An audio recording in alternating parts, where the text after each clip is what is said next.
Pokračujeme v dnešnom vysielaní. Ideme sa venovať našim očiam, konkrétne multifokálnym okuliarom. Naším hostom je Marek Priebracha. Vítajte, Marek. Dobrý deň.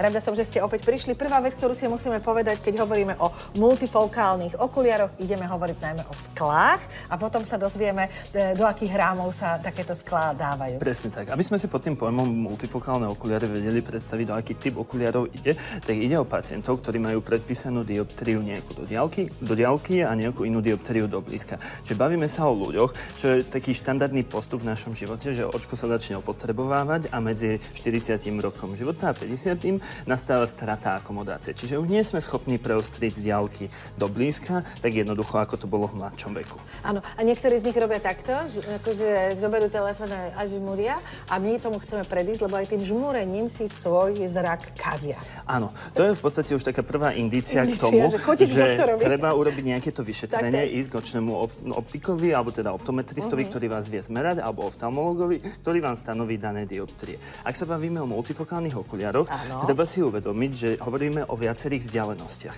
Máme dioptriu do diaľky, teda na nekonečno, a potom máme dioptriu, ktorá je určená na čítanie. Štandardná čítacia vzdialenosť je táto vzdialenosť tých 30, maximálne 40 cm, čiže týmto spôsobom, ale ak už to máme ďalej a má niekto predpísanú naozaj tú dioptriu aj do diaľky, aj do blízka, tak ani s blízkom neupozerá túto vzdialenosť, ani s tou diaľkovou dioptriou. Môžeme to takto ukázať našim divákom, že vlastne to je taká tabuľka, na základe ktorej si asi aj v očnej optike zmeriavame, že kde sa začíname pohybovať. Že ak prečítame toto veľkým toto je už asi naozaj sme vážni pacienti. Konkrétne táto tabuľka slúži na to, keď už máme urobené tie multifokálne okuliare, mali by sme vedieť prečítať aj ten najspodnejší riadok. Čiže toto je taká kontrola pre nás. Samotné vyšetrenie prebieha vo vyšetrovni, kde rovnako riešime tú citlivosť a riešime vyšetrenie z prístroja a potom subjektívne meriame danú refrakciu. Pri tých multifokálnych okuliároch je veľmi dôležité naozaj už podľa stanovenej dioptrie nechať odporúčania na očnom optikovi, teda dať sa viesť v tom zmysle, aby sme vedeli vybrať správny produkt. Veľmi dôležité je vyspovedať daného pacienta. Ono to znie tak veľmi aj úsmevne, že nás zaujíma, že kde pracujete, čo robíte, ale je to fakt... Ako často potrebujete oči? Je to naozaj dôležité. Či veľa šoferujete, či veľa pozeráte na nejakú zobrazovaciu jednotku, teda počítač, aby ste mali dostatočný komfort aj pri tej strednej vzdialenosti. Ak by sme si chceli demonštrovať a ukázať, ako vidíme cez takéto multifokálne okuliare, tak môžeme na tomto tablete v podstate vidíme, akým spôsobom pozeráme cez danú šošovku. V tejto hornej časti máme zabrúsenú dioptrickú šošovku do diaľky. Spodná časť nám slúži na tú 30-40 cm vzdialenosť na čítanie. A vlastne tento úsek je vlastne stredná vzdialenosť, ktorá nám slúži napríklad pri pozeraní na navigáciu počas šoférovania alebo pri počítači, ak teda pracujeme v kancelárii. V rámci tých multifokálnych šošoviek je veľmi dobré a dôležité vedieť, že vzhľadom tomu, že sú tam zabrúsené všetky dioptrie, sú tam určité optické aberácie, teda periférne videnie určitým spôsobom obmedzené. Ono to veľmi závisí od toho, akú dioptriu tam nastavíme. Aj tu vidíme, ak to posuniem na vyššiu adíciu, to znamená, že sme dali väčší prídavok na to čítanie, tak sa nám oveľa viac rozmazáva tá bočná strana. Čiže pri tých multifokálnych okuliároch treba si uvedomiť, že musíme sa naučiť s nimi správne fungovať. Čiže keď pozerám do diaľky, pozerám rovno. Keď idem čítať, jemne prikloním tvár, sklznem ako keby očami po tej šošovke a vlastne iba jemným príklonom. Nemôžem takto hýbať hlavou, lebo to je taká tá... Iba zrakom, teda očami by som mala. Očami. A vlastne aj pri vydávaní tých hotových multifokálnych okuliarov treba inštruovať toho pacienta. Tá adaptácia štandardne býva nejaké 2-3 dni, niekto to môže mať aj 2 týždne, ale treba na to čas, treba vydržať a treba hlavne pri výbere multifokálnych okuliarov si venovať ten čas už pri samotnom zhotovení tých okuliarov, ale aj pri preberaní. Dobre, Marek, ja som veľmi vďačná, že ste priniesli staré okuliare, kde vlastne, to vás poprosím, keby sme si ukázali, ako fungovali tie, lebo takto si to podľa mňa mnohí seniori pamätajú a možno niektorí seniori ich majú stále. Ono to stále aj je v ponuke, ak teda vidíme na týchto okuliárkoch ten spodný dielik. Ten spodný dielik, áno, tak je tam taká neestetická čiarka, ktorú teraz vidíme na obrazovkách, kde je vlastne zabrúsená čítacia dioptria. Čiže v týchto okuliároch sú to opäť viac ohniskové okuliare, ale v hornej časti máme dioptriu do diaľky, v spodnej časti vlastne máme dioptriu na čítanie.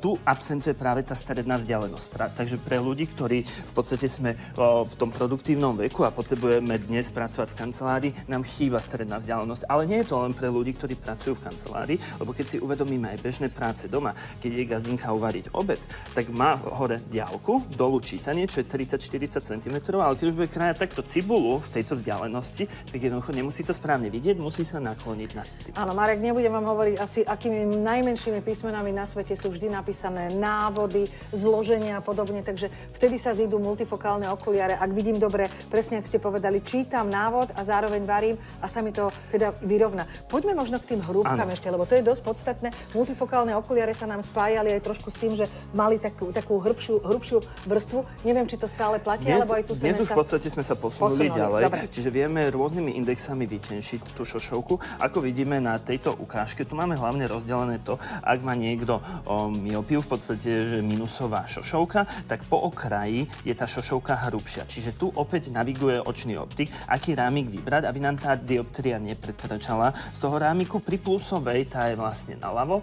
To je trošičku jednoduchšie, lebo tá hrúbka je v strede šošovky. Ono to platí rovnako aj pri multifokálnych okuliároch, ale aj pri jednohniskových, čiže ak máme len na čítanie alebo na diaľku. Veľmi dobre ste vy poznamenali, že keď ideme do obchodu, tak je veľmi nekomfortné prehadzovať okuliarky. Mám na diaľku, z ktorých som vystúpil z auta a teraz chcem si prečítať zloženie produktu, sacharidy alebo nejaké veci, čo nás zaujíma, alebo prípadne dátum trvanlivosti. A je veľmi nekomfortné dať dolu okuliare, druhou rukou nasádzať, opäť nasádzame jednou rukou okuliare, tým pádom si oboje tie okuliarky ničíme a oveľa viac si ich opotrebujeme. Keď hovoríme o multifokálnych okuliaroch, tak sú to okuliare, ktoré sa stali našou súčasťou, že vlastne ich nosím okuliare, neprekladám, nezmením, nevyberám len na čítanie alebo naopak na šoferovanie. Ráno sa zobudím, založím a fungujem s okuliarmi. Presne ako hovoríte, ráno sa zobudíte, dáte si ich na tvár, lebo vy tie okuliare už potrebujete. Sám ten pacient, ktorý má tú stanovenú dioptriu, prvé, čo urobí, siahne po tých okuliároch a má ich až do večera. Čiže tam je veľmi dôležité vybrať veľmi vhodný rámik, správny, toto opäť nechať.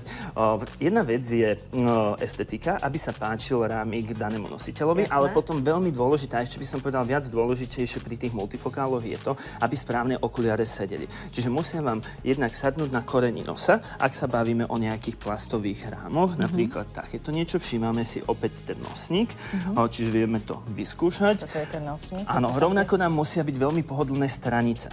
S tým, že ak treba upraviť straničky, prihnúť, to vieme všetko. Do vnútornej strany zahnúť, veľmi ich nadol nezahýbame, aby sme nevytvárali volkmeny, ale aby naozaj nám tie okuliarky nepadali, aby komfortne držali. Lebo veľmi podstatná je centrácia pri multifokálnych okuliaroch. Čiže takto, ako ste si ich nasadila, ich budete musieť stále nosiť. Nemôžete ich mať nízko, nemôžete ich mať vysoko.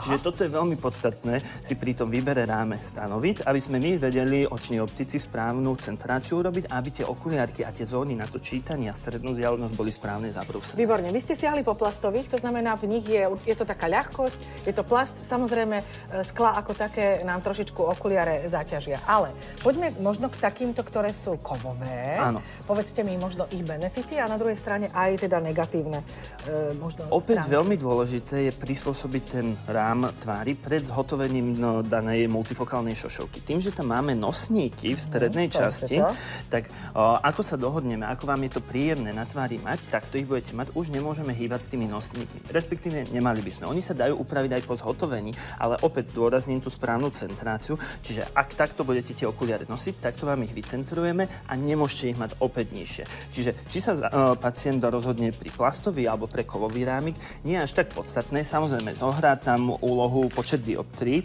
ale to už vás vieme odnavigovať.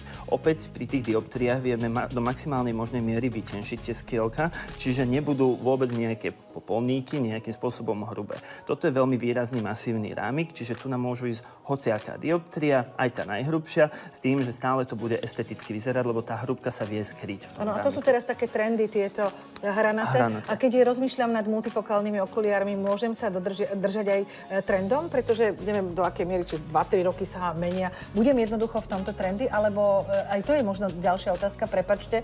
Aj keď hovoríme o multifokálnych okuliárach, potrebujem ich koľko tak približiť? No ono tým, že multifokálne okuliare sú trošičku náročnejšie po finančnej stránke, lebo tam máte troje dioptrie, dá sa povedať, tak je lepšie mať pre toho nositeľa, ktorý potrebuje akutne stále tie okuliare, aspoň jedný rezervné. Rovnakým spôsobom to majú ľudia, ktorých osobne poznám, alebo mať rezervné ešte ako čítacie okuliare, alebo zvlášť na to šoférovanie samostatne. Ale najväčší benefit a prínos vlastne v rámci optiky sú v dnešnej dobe tieto multifokálne okuliare, lebo tam máte všetky vzdialenosti. A hlavne nemáte tam taký výrazný skok ako pri tých bifokálnych okuliaroch, kde z tej diaľkovej dioptrie skočíte hneď na tú čítaciu, čiže nie je to úplne pre ten mozog až tak príjemné.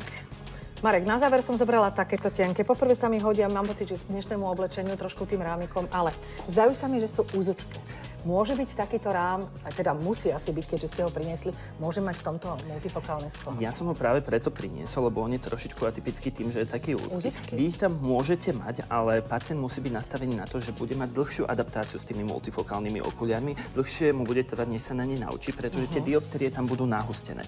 Opäť veľmi ovplyvní to, akú dioptriu mať od diaľky a do blízka, či má väčšiu tú dioptriu, a čím je väčší počet tých dioptrií, tak práve také tie úzke rámiky nie sú úplne správne. No, je to veda, musím povedať, ale fantasticky to vie uľahčiť život. Áno. Pretože ak sa rozhodneme, necháme si poradiť, venujeme ten čas, o ktorom ste hovorili našim očiam, tak sa nám to vráti. Zaujala ma tá myšlienka, keď ste povedali, že aj si musíme trošku zvyknúť my na to, že ten čas je u každého individuálny. U niekoho sa môžu prejaviť možno bolesti hlavy alebo nejaké také drobnosti. To je práve taká tá adaptačná doba, s tým na to upozorňujeme. Ono je určité percento ľudí, ktorí si na ten multifokál nemusia zvyknúť. Ale samozrejme i v optikách existujú také nástroje, takzvané záruky znášanlivosti, že ak by si pacient na to do mesiaca a pol nezvykol, vieme urobiť okuliare zvlášť na blízko, do diaľky a tým pádom je problém vyriešený. Marek, veľmi pekne vám ďakujeme za všetky informácie, ktoré ste nám poskytli. Myslím, že ak patríme k tým, ktorí potrebujú multifokálne okuliare, tak ste videli úplne dokonale, ako by to malo vyzerať, keď navštívite